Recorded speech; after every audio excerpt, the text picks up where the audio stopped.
petit sujet qui va certainement vous interpeller. C'est celui concernant les services publics au Québec. Il y a la firme, il y a un sondage Chum qui a été rendu public ce matin dans le journal La Presse quant à la qualité de nos services publics, là. Et ce qu'on constate, c'est que le niveau de satisfaction des Québécois envers les services publics n'est pas très reluisant. Et dans ce sondage, moi, j'y ai vu plusieurs choses. Mais bon, on parle de services publics pas très reluisants. On va faire les choses en ordre, Luc. C'est la liste des services de base, Oui. en fait, qui ne sont pas reluisants. Oui. Et ça fait peur à lire, là. Exactement. Garderie, éducation, transport collectif, santé, services sociaux, routes, infrastructures, logement social. Alors, écoute, 4 sur 10 pour le logement social, puis à peu près presque 6 sur 10 pour les garderies. Puis entre 4 et 6, toute la liste que je vous ai effectivement énumérée. Mais ce qui est assez intéressant, c'est qu'au moment où on dit qu'on est insatisfait de nos services publics, à la question, dans un contexte où le gouvernement du Québec accuse un déficit de 11 milliards, dans quelle mesure seriez-vous d'accord avec les mesures suivantes? Réduire les dépenses de l'État, 66 Mais là, il y a une contradiction parce que si on veut réduire les dépenses de l'État, ne pensez pas qu'on va ajouter... Augmenter le nombre de garderies. Exactement. Pensez pas qu'on va bonifier les services publics. Non, ça n'arrivera pas. Ça ne se produira pas. Mais non, c'est Et ça. alors, moi, je vois une première contradiction. Puis l'autre chose que je vois, Luc, c'est que les Québécois sont assez à droite. Lorsque vient le temps de financer les services publics ou de trouver des solutions pour réduire le déficit, on ne veut pas augmenter les impôts des particuliers, mais on est prêt à faire payer les plus riches en réduisant, par exemple, les allocations familiales. Si tu réduis l'allocation familiale pour les parents qui ont des revenus plus élevés parce que tu estimes que tu es un privilégié dans la société, alors écoute, tu vas en recevoir moins. Puis ce qui m'étonne aussi, c'est l'instauration d'une taxe sur les boissons sucrées. 64 des Québécois sont pour. Écoute, ça doit faire 25 ans qu'on parle de ça. Ben oui, les boissons sucrées, on avait ça au municipal. Ben oui. Mais si on revient au service public... Tu sais, le service public, là, quand tu vends un produit, tu as un restaurant, puis la norme pour les firmes qui mesurent la satisfaction, c'est tu peux avoir 2 sur 10 qui ne sont pas satisfaits. Okay? Ouais. Ce jour-là, tu n'avais pas ton meilleur chef au fourneau, le service était un peu lent, il y avait trop de monde. Il y en a 2 sur 10 qui disent moi, je ne reviens plus au restaurant. Okay? Ouais. La norme, c'est ça. 8 sur 10 sortent satisfaits. Si tu as entre 4 et 6 sur 10 qui ne sont pas satisfaits, tu fermes ta business, là. Je veux dire, ben oui, on s'entend. Là, ça ne marche pas. Là. Tu ne peux pas avoir 6 personnes sur 10 qui sortent du restaurant et qui disent « j'ai pas aimé ça ». Tu vas t'en rendre compte, tu auras moins de clients dans ton resto, dans ton établissement. Alors là, ce qu'on a devant les yeux, c'est un sondage qui nous dit ça. On a entre 4 et 6 personnes sur 10 qui ne sont pas satisfaites. Des garderies, oui, c'est ça. Garderies, logement social, transport. C'est ça. Et là, donc, on a un besoin de réformes importantes. Et les gens, les Québécois qui nous disent « tu as juste à couper telle place, tu as juste à demander plus d'impôts ». Écoutez bien, là. Arrêtez ça tout de suite. Là. L'idée selon laquelle on va s'en sortir en faisant des petites choses est fausse et démontrée fausse par les éléments suivants. En Suède. Pas la Suède. Oui. Moi, je vous dis, là, je ne suis plus capable d'entendre le mot Suède. Là, tu vas l'aimer, celle-là. Non, mais ça fait 30 ans qu'on se compare à la Suède, la Finlande, la Norvège. On peut-tu nous sacrer patience avec ça? C'est des sociétés qui sont différentes des nôtres. Oui, absolument, tu as raison. D'ailleurs, quand tu dis ça fait 30 ans, en 2014... il y avait le docteur Lamontagne qui faisait une comparaison entre le Québec et la Suède sur la santé. Yves Lamontagne. Oui. 2014. Oui. Puis il disait, pour le même service, on a 100 000 personnes dans le système de santé pour 36 000 en Suède. Donc, il y a quelque chose qui ne marche pas. Puis tu sais quoi? On a 2 fois plus d'actes médicaux au Québec qu'en Suède. Donc, ils l'ont facile. Nous autres, on a 2 fois plus d'actes médicaux qu'eux pour la même population. Et donc, ils ont 2 fois moins de gens qui travaillent en santé. Il y a des nuances, puis ça me permet de revenir, si tu permets, 3 secondes et quart sur le sondage, sur notre insatisfaction à l'endroit des services publics. D'ailleurs, moi, je trouve que les Québécois, en général, on est très chialeux, on est très exigeants. À un moment donné, on peut-tu prendre une petite camomille puis se dire on est privilégié? On oublie ça, Luc. On est béni des dieux sur toute la planète Terre, à part la Suède, la Norvège et la Finlande. On est probablement la seule société, le Danemark, où il y a où notre filet de sécurité sociale est aussi développé. Pour ce qui est de notre insatisfaction, j'apporterai une précision. C'est pas tant le service qui nous rend, qu'on trouve insatisfaisant. C'est l'accès au service qui est insatisfaisant. Oui. Puis pour moi, une fois que tu es dans une CPE, t'es gras dur. T'es gras dur, t'es content. Une fois que tu as ton logement social, t'es content. Une fois que, si c'est un service de transport collectif, quand t'es dans le REM, t'es généralement content. Donc, la nuance, c'est on n'est pas notre satisfaction des services publics, c'est pas tant lié à la nature du service public qu'à sa difficulté d'y accéder. C'est ça. Ça, c'est un. Deuxièmement, pour ce qui est de ta Suède, là, avec les hôpitaux, l'Institut économique de Montréal a publié une étude de l'année passée, octobre 2024. Tu vois, les visites qui sont non nécessaires à l'urgence. OK? Au Québec, en 2022-23, sur 3 600 000 visites à l'urgence, il y en avait 1 500 000 qui étaient jugées moins urgentes ou non urgentes. Ça représente... La moitié? En fait, c'est la moitié. C'est la oui. moitié, tu vois. Puis les visites qui auraient pu être prises en charge, en soins primaires, 315 000.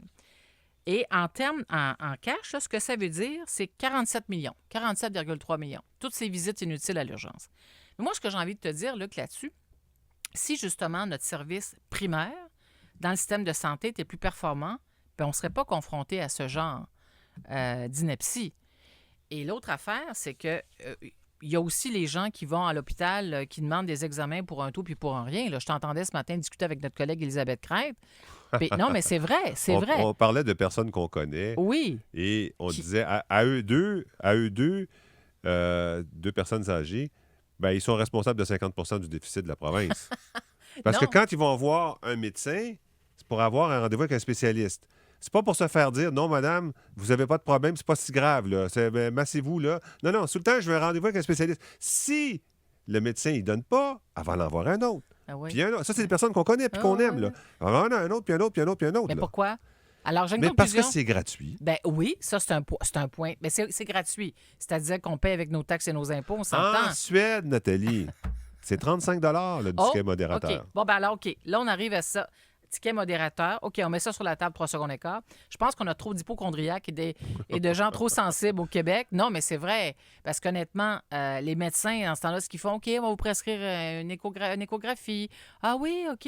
Ben oui. IRM, puis une prise de sang pour ci, puis une prise de sang pour ça. Puis finalement, tu te rends compte que ça sert à rien, tout ça. Hey, j'aimerais ça être docteur. Moi, regarde, j'ai une machine ici dans le coin de la salle. Ah, j'ai jamais vu. C'est-tu pour faire des échos? Non, c'est une machine à claque. Paf, paf, paf, paf.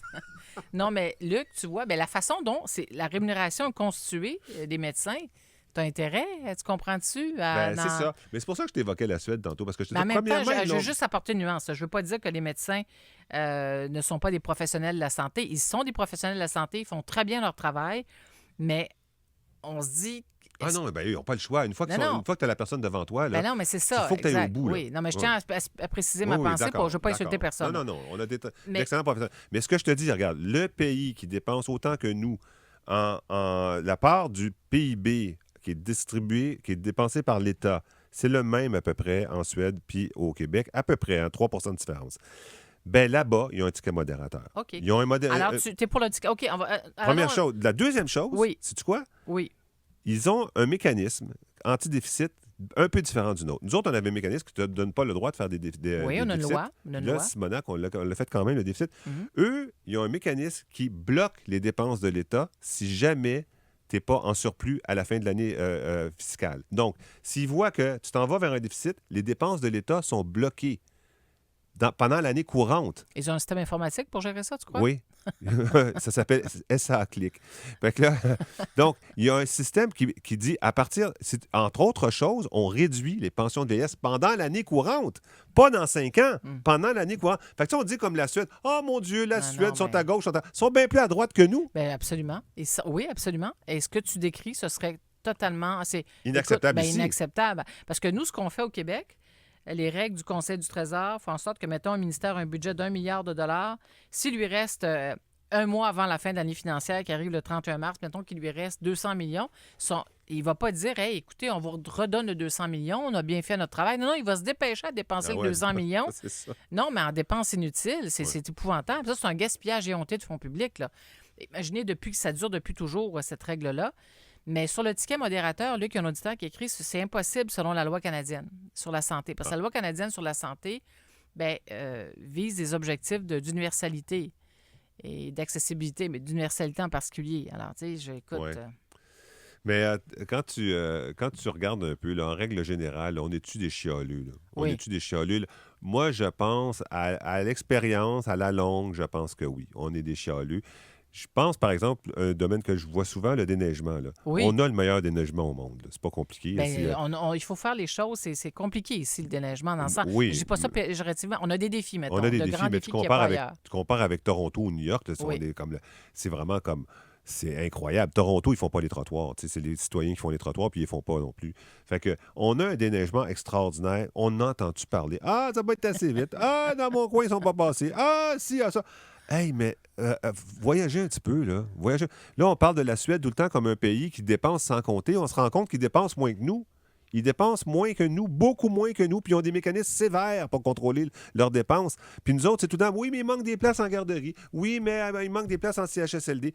Là, tu as vu l'hôpital de Lévis, le 23 février, là, c'est pas une donnée qui est il y a longtemps. Le 23 février, il y avait 158 d'occupation des civières. 158 d'occupation des civières. La moitié, c'était des 75 ans et plus. Ah oui, mais les gens sont malades.